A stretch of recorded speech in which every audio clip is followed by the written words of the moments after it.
mereka mau lihat Snow sih katakan, cuman mereka ngerti oh belum bisa pandemi. Next year ya nak, kita lihat Snow ya. Dan udah bisa keluar ya. Kalau udah bisa ya. Oke.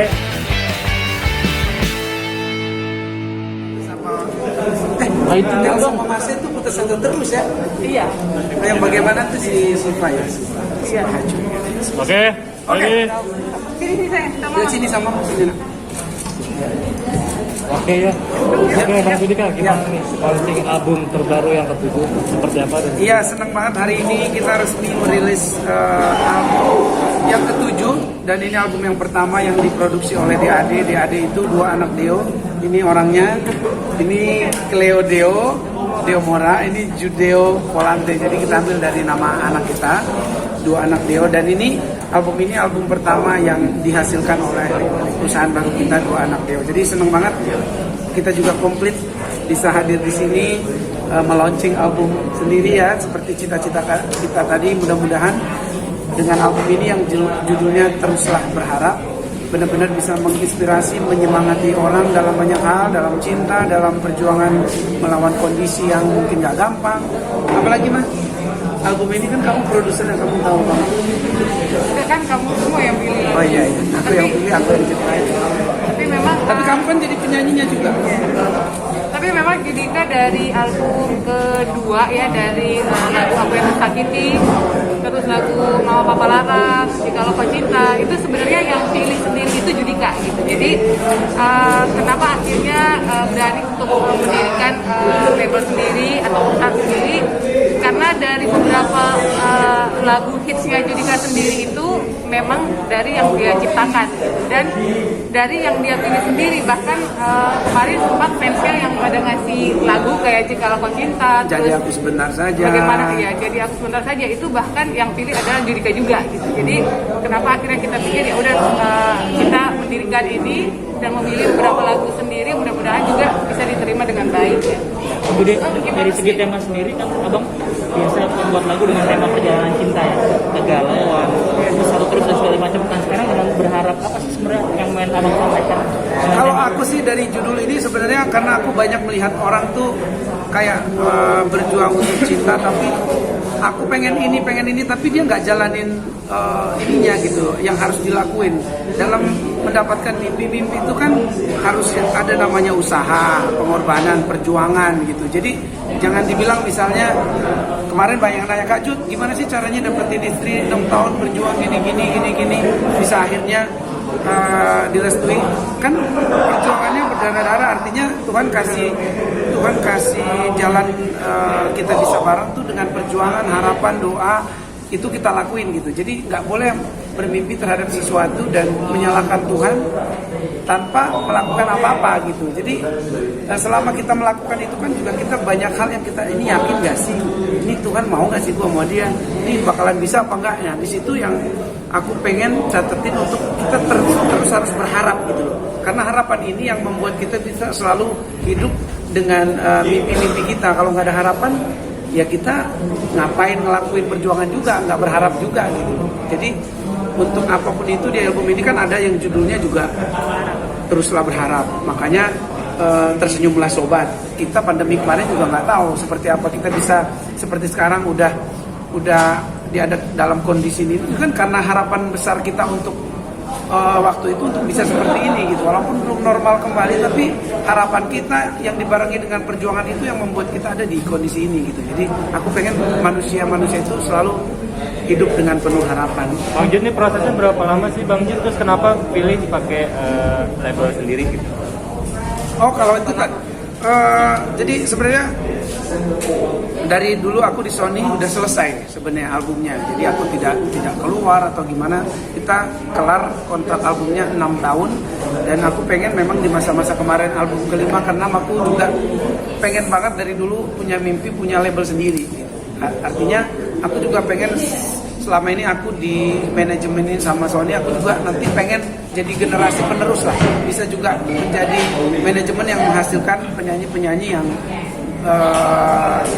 mengisi industri musik gitu. Jadi mimpi itu yang membuat aku harus punya label. Kalau enggak kita mau lewat mana gitu. Karena dulu aku cita-citanya dulu banyak banget mau bikin album dangdut, mau bikin album ini, ya kan banyak mimpi itu hanya bisa lewat label, kita produksi sendiri, kita bisa hitung sendiri biayanya, kita harus masak sendiri, kita harus promosiin sendiri. Nah itu PR yang sebenarnya aku jadi lebih ribet, tapi kurang lebih untuk album ini kita bisa kerjain 5-6 bulan ya. Ya, udah keluar dari. Tapi lagunya single pertama itu udah keluar awal pandemi. Ya. Tak Mungkin Bersama itu. Kerjaan album ini kita 5-6 bulan, tapi dulu sudah ada single yang kayak Tak Mungkin Bersama yang aku nyanyiin di Idol, terus Tersenyumlah Sobat. Habis itu baru single-singlenya kita jadikan menjadi album. Ya 5-6 bulan lah. Bang, ini kan mengawali karir dari banyak sekali ajang-ajang pencarian bakat dan sekarang punya label sendiri. Seperti apa sih melihat karir seorang Aku bangga juga gitu melihat perjalananku tuh yang panjang sekali, hampir seluruh hidupku sebenarnya.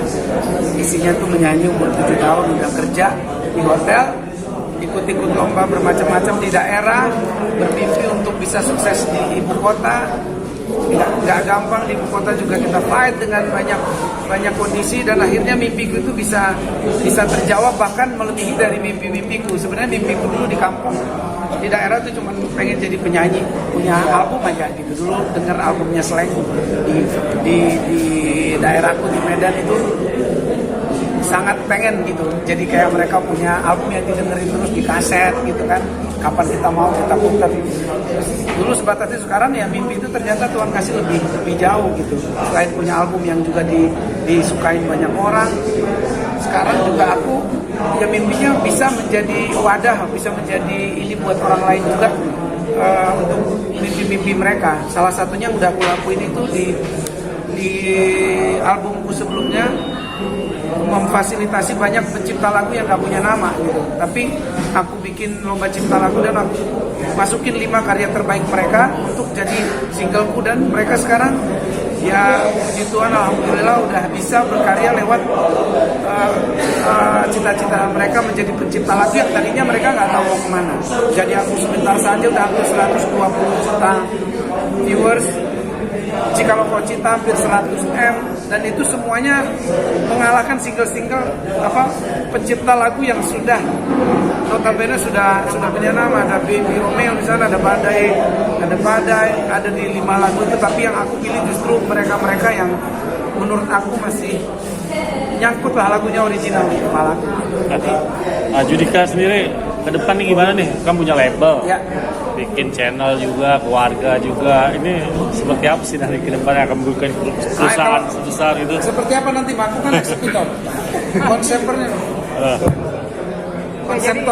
Jadi awalnya setelah Judika jadi penyanyi, kemudian keluar dari label lama, akhirnya kita punya mimpi Judika nggak hanya jadi penyanyi saja gitu. Jadi dia mulai untuk naik jenjang produser dan pemilik label gitu. Jadi kita berencana untuk membesarkan adik-adik ini karena Judika tidak bisa lepas dari musik gitu. Jadi dia maunya ngembangin apapun, bisnis apapun pasti berhubungan sama musik gitu. Akhirnya kita pikir ya udah kita kembangin yang musiknya, dan kita juga masih punya impian untuk bisa go internasional pasti, karena sekarang kita juga lagi menjajaki kerjasama dengan luar gitu. Jadi kita mau DAD bukan hanya sebatas label lokal aja, tapi mudah-mudahan bisa merambah lebih luas lagi sih. Wow, Bang, gimana sih kerja bareng sama istri kan pasti kan beda kepala, beda isi gitu ya. Suka ada perdebatan gitu. ya ada suka duka lah. Yang jelas namanya kita sekarang kerja, tadinya cuma suami istri, terus bikin duet sampai akhir sekarang kita kerjasama untuk semua hal yang jadi tantangan kita. Kita sering berdebat lah, tapi ujung-ujungnya kan kita memang karena tujuannya ini baik, biasanya kalaupun kita sampai marah, sampai matahari terbenam udah selesai, kita maaf-maafan, terus besoknya mulai lagi berantem lagi. Ya istilahnya mungkin begitu kali ya, kita memasak karya-karya kita itu, dan nanti mungkin dari berantemnya kita bikin lagu kali. Jadi semua ujung-ujungnya harus positif lah gitu, walaupun memang banyak perdebatan kita untuk perusahaan baru kita ini, tapi it's okay. Sejauh ini semua berjalan lancar, jadwalku aku lebih gampang, dia yang atur semua, dia bisa lihat, jadi aku nggak perlu mengatur lagi. Berarti bisa dibilang rencana liburan Natal akhir tahun udah ada nih Bang? Kalau Nggak ada ya. jadwal istri yang putus tidak.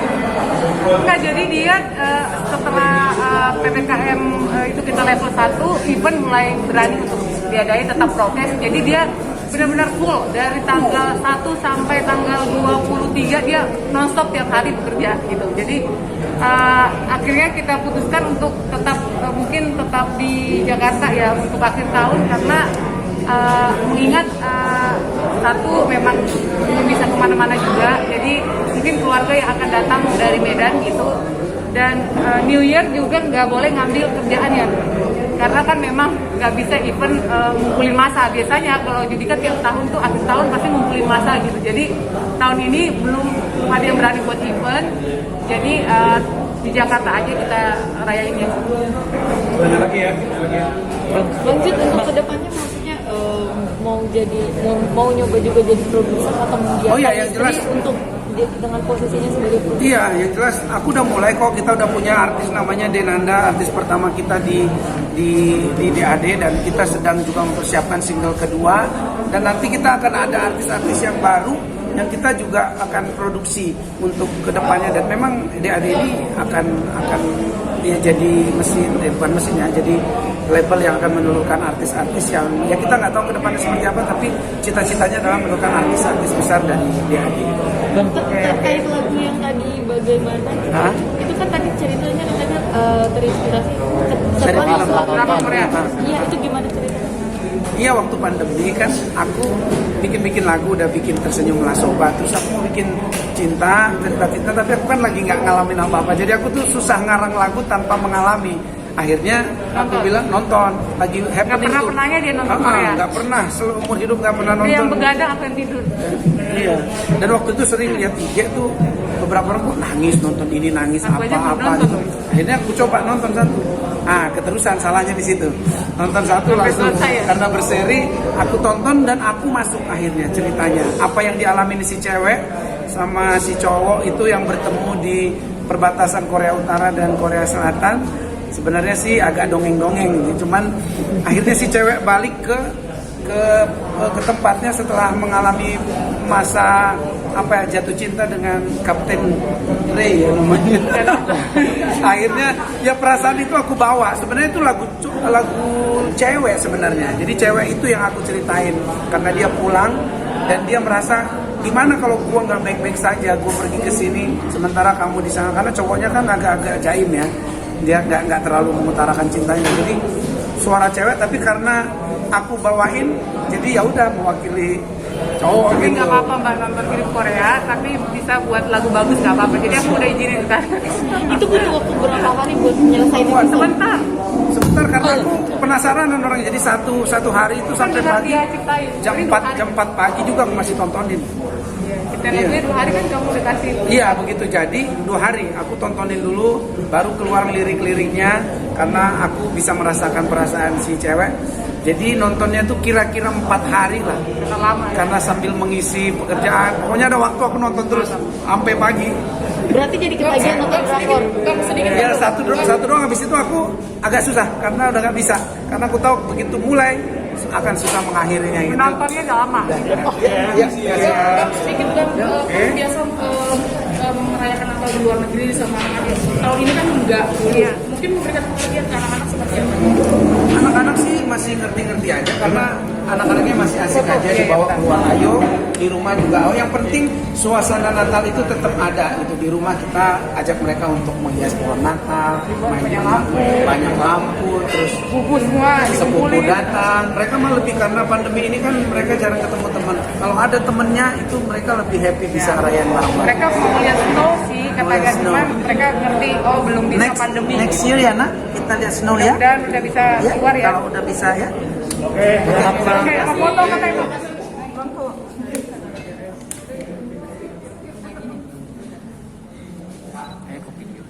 Oke, sip. 1, 2. Abang Jude ke rumah sini. Siap. Terima kasih. Lagi 1, 2. Lagi, Pak.